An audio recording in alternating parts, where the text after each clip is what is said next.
Hey Mario, what's going on, buddy? Hey, I'm doing great, man. Good to see you again. It's quite exciting, man. What the feedback we got on our last show? I was amazed.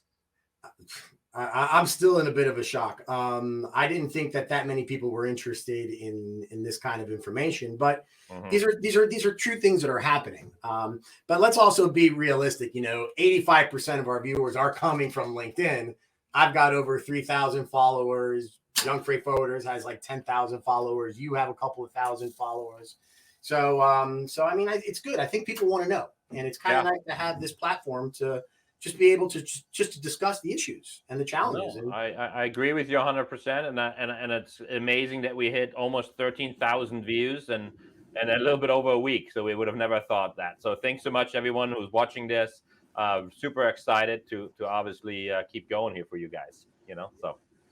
absolutely. Uh, So today we got an interesting topic, though. Today's actually a very hot topic, right, Mario? Yeah, trucking. One of my Domestic. one of my favorites, actually. you know, so it's what keeps America going. And honestly, it's so challenging right now to get anything done on trucking. But I think that's why it's so exciting to me. But I think we should also delve in and understand, what trucking is comprised of when it Right. comes to logistics, right? Everyone always thinks that trucking is just a truck moving something from one place to another, which is true, Hmm. but there's so many different facets in Yeah. trucking, right? Yeah. So I think we should just kind of touch on the top two or three that people are more familiar with and kind of give a little bit of market intel because there's a lot of data that has been Yeah. coming out. A lot of these big companies are posting a lot of their Q4 and earnings, and I Yeah. see a lot of these reports coming out.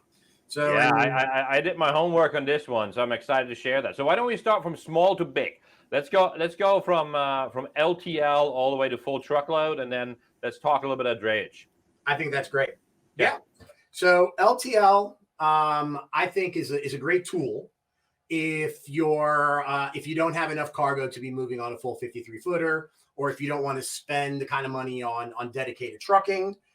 The only challenge that I see, well, not only, but one of the biggest challenges that I see with these LTL carriers is they cannot hold an appointment time for the life of Oh my gosh, yeah. them. Especially in our warehouse out here in California, we're running a 240,000 square foot facility at Eastvale, and we literally we call the LTL carrier at 3 o'clock and ask them and said, "Hey, when are you going to show up?" "Oh, this is still going to be today."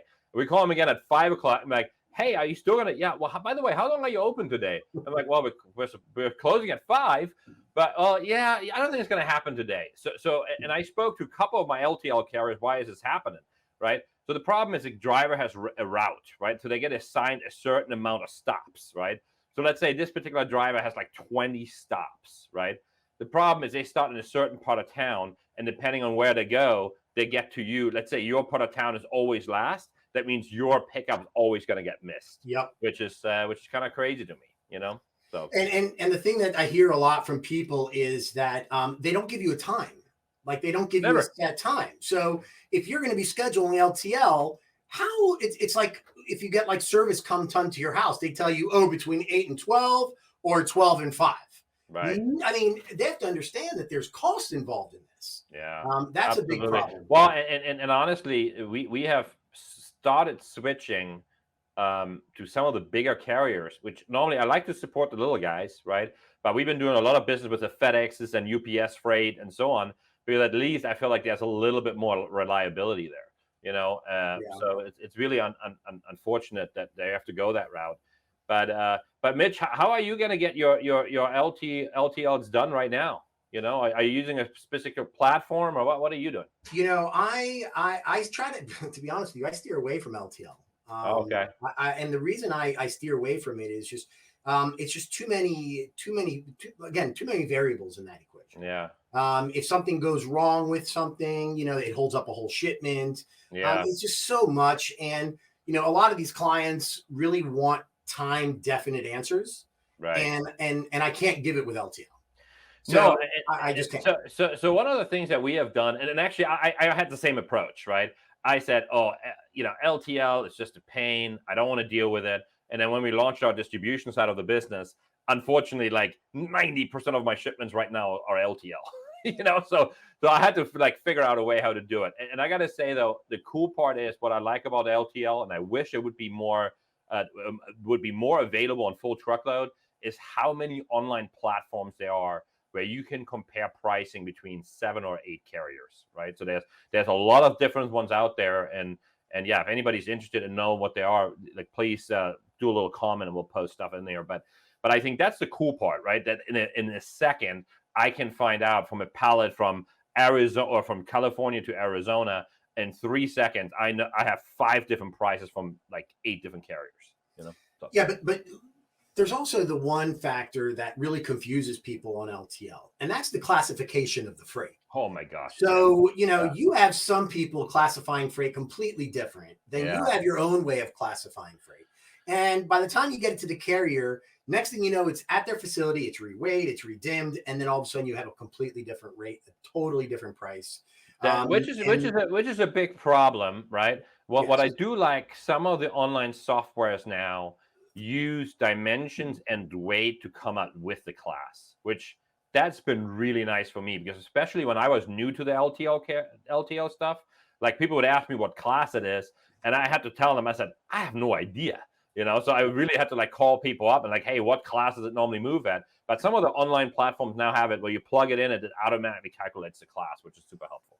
And for some of you new viewers that don't understand what classification is, every piece of freight that you give to an LTL carrier has a classification, and that classification will give you the correct rate to that. And that classification also, when the trucker receives it, they know how to move it, how to place it, and they typically try to find ways to, I don't know. I mean, I don't want to say screw you, but Right. they really, Oh, it they goes, can use it it for goes their their way. advantage. Let's put it this way, right? They can use it for their advantage. Absolutely. And that's Yeah. why some of the things that you guys see on these, when you get your rates, is you say weight or measure, whichever grader you get billed on. So there's just so many facets. So in other words, I stay away from LTL, but it is a good service. People that have to use it.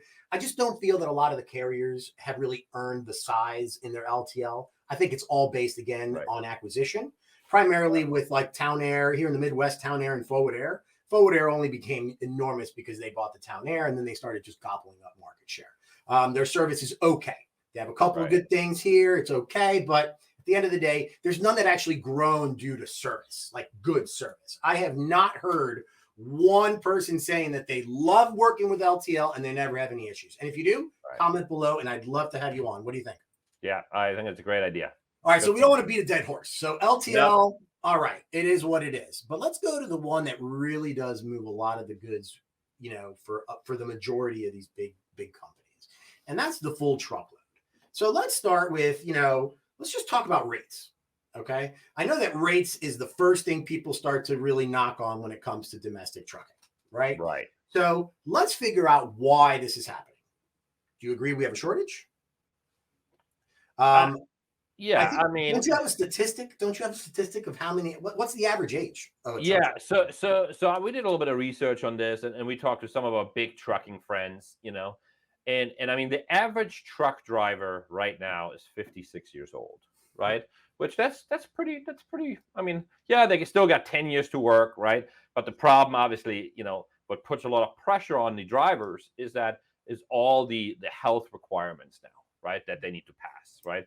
And as we know, truck driving, I mean, you're sitting in a truck for 10, 12 hours a day. A lot of these drivers are just having a tough time to staying fit, right? Because you're sitting for 12 hours, right? Yep. But the even more shocking statistics for me was that 1/3 of the entire workforce will retire in the next 5 years, So the average age is 56, but then on top of that, in the next 5 years, there's a 1/3 is going to retire, right? So there's a huge driver shortages, and a lot of the big trucking companies now, I mean, they're paying their truck drivers good money, So I want to encourage all young people, don't look truck driving as a bad job. I mean, there's sign-on bonuses now. Swift is almost paying like $10,000 sign-on bonuses now. You have to sign up for 12 months. But Mario, there's no glamour. That's what Right. people want now, right? It's all about I mean, perception. don't you think it would Everybody, be awesome to drive around the country and see the back roads? I mean, sure, I don't but know. how do you Maybe it's just feel? my How do you German think? thinking, but yeah. I agree, but how would you feel the way that you see today with social media to have a conversation with someone and someone saying, "What do you do for a living?" And you say, "I'm a truck driver." Right. Some people, unfortunately, don't see how much hard work it really is.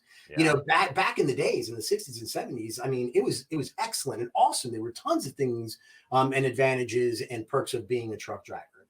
Right. But now it's all about the bling. They want these fancy cars and a lot of money, and it's a lot of work. It Um, is hard work, and you go on a lot, right? And it depends on, yeah, if you're a long haul trucker, it's even harder. But I mean, obviously, where I'm at in LA, I mean, there's a lot of local stuff, right? There's truck drivers that go in and out of the port and stuff like that. But yeah, but in terms of let's go back to availability for a moment, right? sure.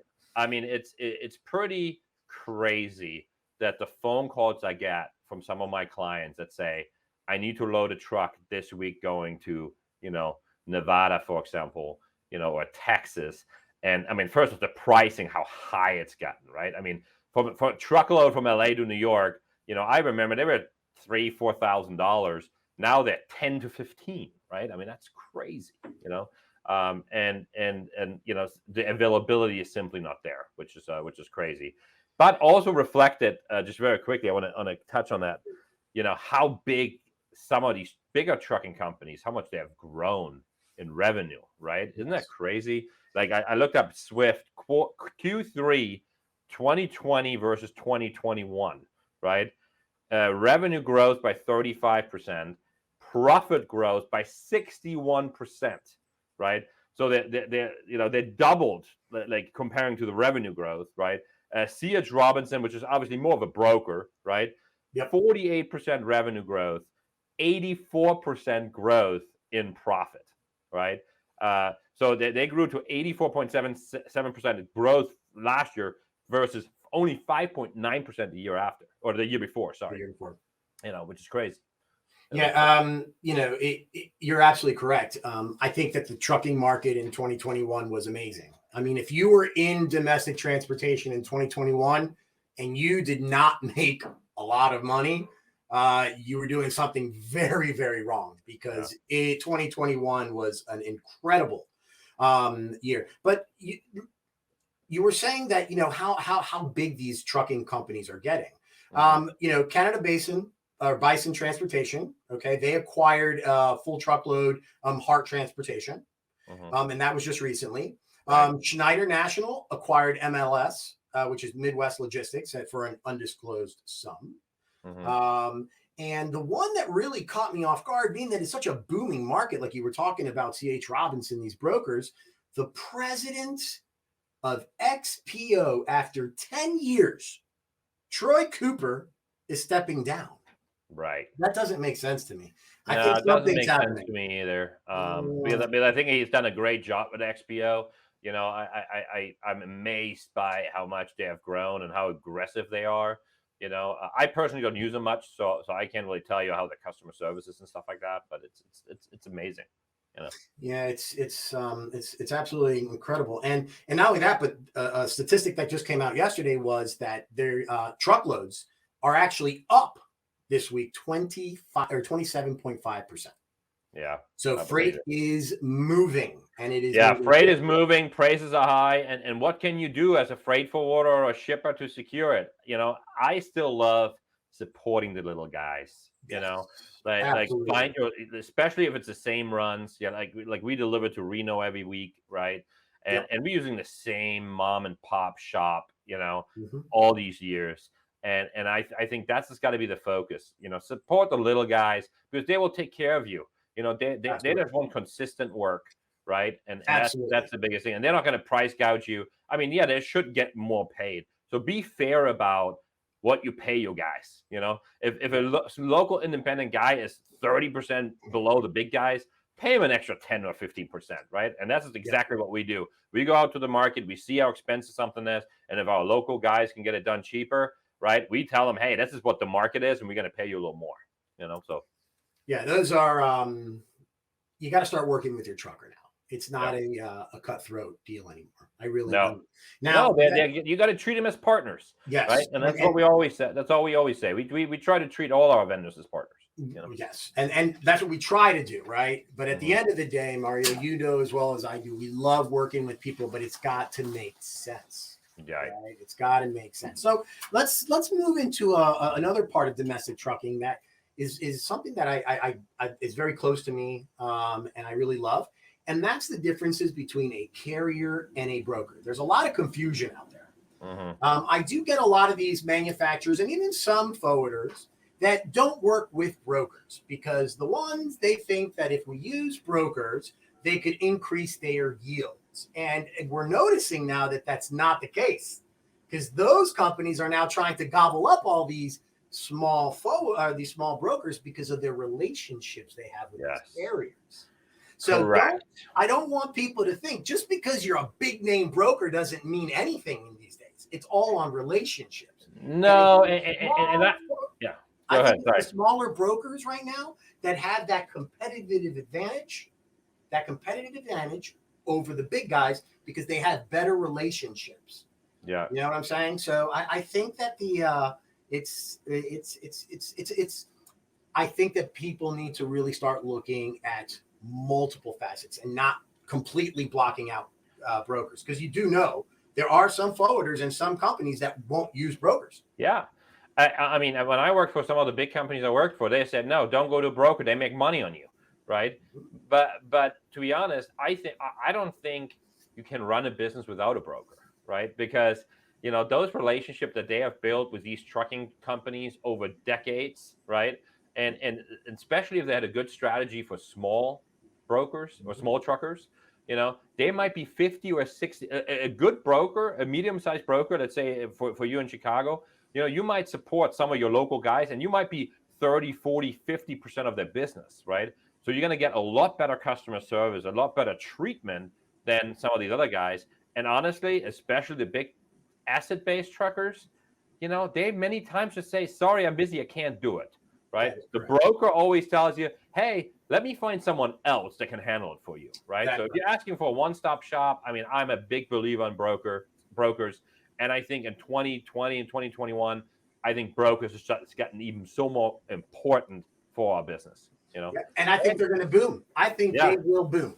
I think they are the ones that will not cross over to the carrier side when I talk about ocean carriers breaking in it. No, I really don't. And you know, the one thing about brokers that they get also a bad rap, right? Because it's easy to get in and it's easy to get out. And it's, you know, people say it's like catching water. But if you have a broker that you trust and you work with, you know, keep them around because they're gold right now. They're really, really gold. And it's, you know, it's great. I mean, have you tried going out there and just trying to find a warehouse to work with or trying to get someone to do some container drayage? Yeah, I mean, we have 3 or 4 different warehouses that we manage. And I got to say, all these warehouses we manage through brokers, right? Because they have a massive relationship with that warehousing company. Yeah. And for me, you know, I might only take in 20 or 30,000 square foot. So I'm a relatively small client in that 240,000 square foot building, right? But my broker occupies like 150,000 out of that 240, right? So I think it's a great model. And you know what? It shows young people that you can start a business without a penny in your pocket, right? Because many times if you're giving good customer service and you give good rates, you know, many times they're willing to prepay you or pay you really quickly. So I think it's a great thing for young people to get started with, you know. So, you know, Mario, one thing is I'm going to let you into a little secret, and I'm sure you know this, but I'd really like our viewers to know this. There is a perception that just because these people work with a carrier that's an asset based, majority of their loads where they make a lot of their money on is through their brokerage division. Right. So we need to make sure that everyone understands what I'm trying to say. So the big guys that you use, okay, that have hundreds of trucks, right? Yeah. Actually create a broker's division within them. So they take it as a carrier and they pass it over to their brokerage division, and you guys think that it's a carrier. Right. Now, the FMCSA has now started to try to find ways to split it, but you got these old school guys that are grandfathered in, and they say, hey, listen, I got 50 trucks, 60 trucks, 70 trucks. They only have 3 or 4, and they broker the rest. And Mario, correct. And even if you look at when I read the annual reports, I think it was Swift, right? They had their own trucks and their own assets, but I think it was 60%, somewhere in that range, was trucks moved with third parties, meaning either own operators or it was brokered, right? So you're thinking about this huge company, and even them 60%. And I think the reason why people are doing it is simply because they don't want to tell a customer no, because if an asset-based trucker is busy, there's nothing you can do about it. So this is why the broker is so important. Yep, and it's this really bad conception of I call it trickery, and I'll show the cards, and I was guilty of this in the past. You know, it was a term. I owned a trucking company myself. It did not go well at all. Right. It was a learning experience. It was a learning experience for me. If anyone comes to me and asks me, you know, would you ever own a trucking company again? I will say absolutely not. The costs are incredible. The employees are an absorbent amount. The insurance, you don't even get insurance your first 2 years. So you have to go through Geico and pay like hundreds of thousands of dollars in insurance. They don't allow you to really, you know, breathe as a carrier. And I think that's also a challenge of why we don't have that many carriers in the market. No, absolutely. And I personally know this, Mario. Right. And I'm not going to brag about it or hide it, but my trucking company went belly up. Our former administration decided to put tariffs, and those tariffs killed my truckers, and I didn't have loads for the guys. And if you own a trucking company, the worst thing you could do is have guys coming in at 6 a.m. waiting for loads, and you have nothing to give them, and they get pissed off, and it's really hard to keep them. So no, I think this is why, as a business owner, and I think the brokerage side it's nice, like my dad always, in our business always used to say, there's only one good asset, which is no assets. That's right. That's right. But Mario, what I've learned too is it's not easy being a broker. No. It is a cluster because the issue is sometimes these truckers, the owners of these trucking companies are driving, and I'm talking about the smaller ones, mid-size, more. They're driving in the back of a truck. They're back there hauling loads. They don't have time to be doing this. So that's why they work with brokers. Sometimes it's easier for them to work with brokers. Yes. Because most good truck drivers, at least on our side, they want to drive truck. They don't want to own the business, right? They're operators, not owners, right? That's correct. So this is why they call people like us and saying, hey, Mario, you've got anything going to Reno next week, and we're like, yeah, sure. Well, that's what we got, Absolutely. Absolutely. And just to kind of, I'll kind of get off my high horse on the brokerage side, but it's just so funny that clients that I used to work with before that wouldn't talk to any domestic brokers or not even bother. Now they literally send you things. Yeah. Nice emails, sometimes chocolates, they want to be friends now. But that's the problem with this industry. It's tainted. I think everybody realized that everybody has a place in the supply chain, including freight forwarders and brokers. Because I had the same problem being a freight forwarder, right? To just get into that very quickly. Many times, we were like the cockroaches of the industry, right? Mm-hmm. Like the shippers didn't want to deal with us. We had to hustle to just get clients. This is the first time in a very long time that you actually get customers naturally, and I think you have the same thing on the brokerage side, which is exciting, So another little piece of information for some of the people that wanted to know a little bit also about some market information.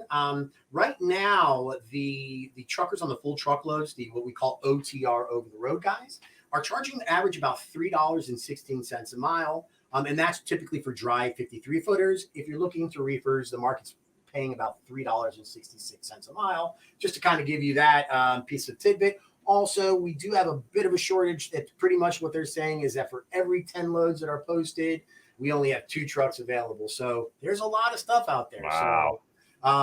So, what that really drives the prices up, right? You're saying $3 right? I'm sure people are posting it now for $4 or $5 just to get it, right? Yeah. Mario, do you remember when they were moving at 30 cents a mile, 50 Yeah, cents a yeah. mile? I know, yeah. I mean, it's going to be the new, and this is where we're starting to see a little bit of, not only are you paying very high on the ocean freight, but you have to understand, once the ocean freight gets to the U.S., you still got the final mile part. And there's and the thing that I'm a little sad about is with this. I mean, obviously everybody needs to make money, and I understand that, profits are going up, which essentially, brings our country forward. The only thing what I don't like is like what's being hauled. A lot of the stuff is consumer products, right? Meaning that the consumer products at the end of the day are gonna get more expensive, what further fuels our inflation, right? So it's you and I that go to the grocery store or go to Walmart or whatever to buy a new T-shirt. That now, the cost of there is getting so much more to get that there, and that's a part I'm a little bit sad about, And Mario, I've been for the last 6 months, and I keep mentioning this, I have been warning people on my channel about the difference in the inflation that we're going to be seeing now in something that we've never seen before. Yeah. And it's really because in logistics really does hold a very powerful hand when it comes to the pricing of goods, because the cost of transportation goes up, it's going to be passed on. One thing that I was talking about, a couple of weeks ago was I went to McDonald's with my kids and my wife. It was 4 of us. I paid almost $45 at McDonald's. Yeah. Groceries are going up, and I don't think it's going to get any time better. I really don't, Mario. No. So hopefully we'll be able to, with this channel, we'll be able to really push people and give them as much information to help them choose wisely, but also to be realistic. Yeah. Let's be realistic.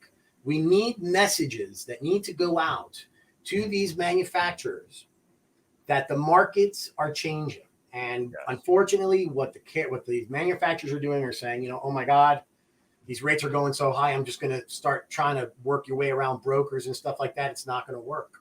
It's not going to work. Well, and I know we're getting a little bit off topic here, and I think it's a great segue to one of our next shows. Absolutely.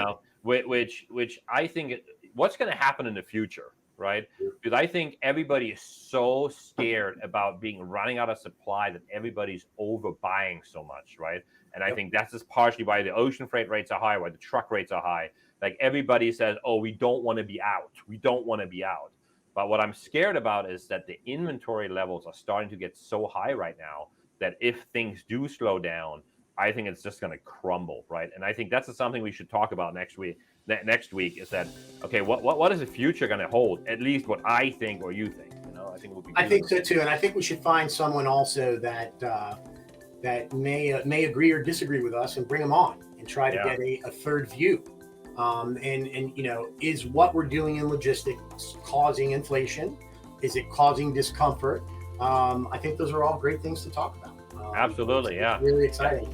But once again, Mario, it's been fun. It's been exciting. I'm so excited for 2022. I'm really excited and also very thankful to your supporters and my supporters for coming and really supporting us. So just keep watching the views. Please subscribe. That's also very, very important. We have over 10,000 people following us between our LinkedIn and some of our social media.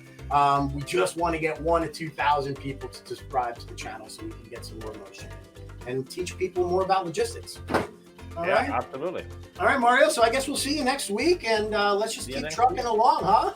Absolutely, man. That's exciting. And I can't wait to talk about what we're going to talk about next week. It's going to be awesome. So thanks for everybody's support, and talk to you guys next week. All right, take care, Mario. Have a good one. All right, see you, man.